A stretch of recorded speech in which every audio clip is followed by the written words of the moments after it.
Steam Next Fest is a promotion and celebration of upcoming games, and it just recently ended. With so many new games coming out, I wanted to handpick a few that I really enjoyed to highlight and just show them off. So let's get right into it. Beyond the Ice Palace 2 is a Souls-like Metroidvania where you play as the Cursed King, who is traversing through his fallen kingdom on his quest to reclaim his throne. This game is a sequel to Beyond the Ice Palace 1, which is a game on the Commodore 64. So it's been around 37 years since the last addition to the series. I never played the first one, but I'd say it was well worth the wait, because this game is badass. You start off in prison and chained to a wall, and then you rip the chains out of the wall and proceed to absolutely obliterate the guard. Then this motherfucker starts powering up like Broly. You also use your chains for traversal purposes, opening certain doors, opening chests, etc. Everything they showed off in the demo is peak. The level design, the art style, the enemies, the boss fights. This game is going to be amazing when it comes out. Haste Broken Worlds is a fast-paced racing adventure game with roguelike elements where the goal is to run as fast as possible in order to outrun the world as it collapses behind you. You gain speed by getting better landings, and it's all about the angle of your landing. You want to land at a downward angle to get a perfect landing to get the biggest speed boost you can. This game is made by Landfall, aka the people behind Totally Accurate Battlegrounds and Cluster Truck, so I already knew the game was going to be pretty fun. The music, the art style, how cool it felt to absolutely be booking it and then fly through the air. All around, the vibes of this game are through the roof. There's only one level to go through in the demo, but no joke, I am already so hooked on this game that I've gone through it like 10 times. I've got like 4 hours on the demo.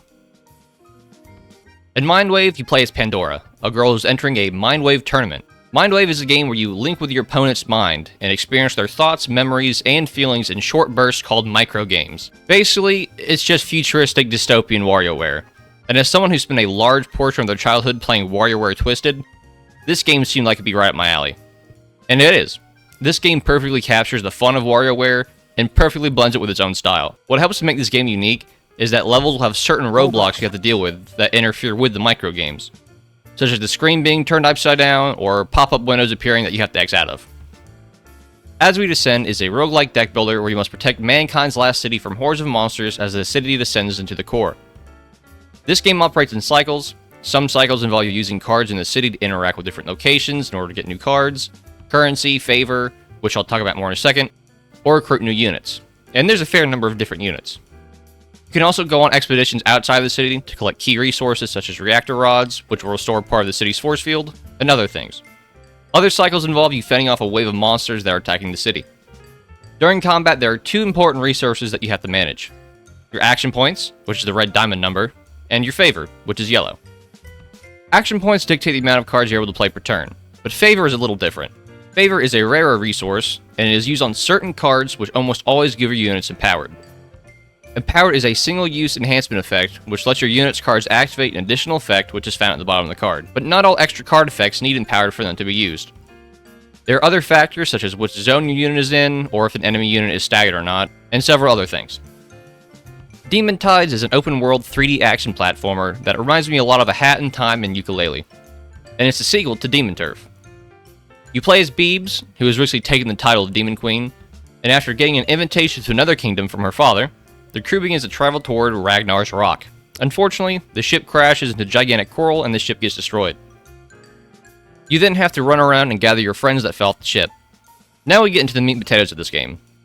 Beebs has multiple different forms she can take in order to move around the levels.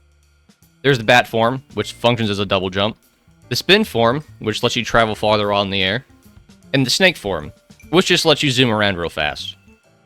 You can combine these forms back to back to increase your distance even further. There's also wall running, wall jumping, a dash that functions as an attack, and Sonic-style grind rails. Once you get to the open world section, you navigate it by swimming through the ocean in your snake form, and this is where you'll find all the different islands and levels. Overall, I'd say this game has potential, and it's looking like it's going to be pretty fun.